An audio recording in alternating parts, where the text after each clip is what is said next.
Welcome to a quick Foxy Tech Tips tutorial on customizing the control center on your iPhone. If you find this tutorial helpful, please consider subscribing to my channel and liking the video.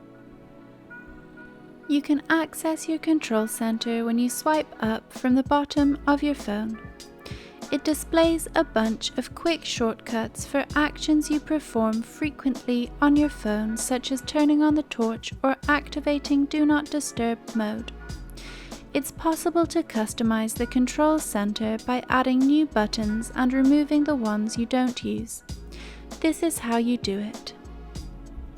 On your iPhone dashboard, open up the Settings app. In the Settings app, scroll down and open Control Center.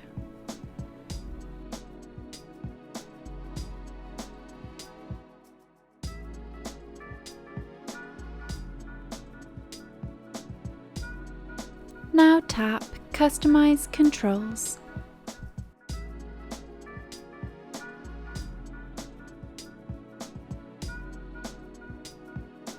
You can add more controls from the list below by tapping the green plus button beside each one. You can actually add every single control button to your control center if you want to, but it's a good idea to choose only the controls that you find useful.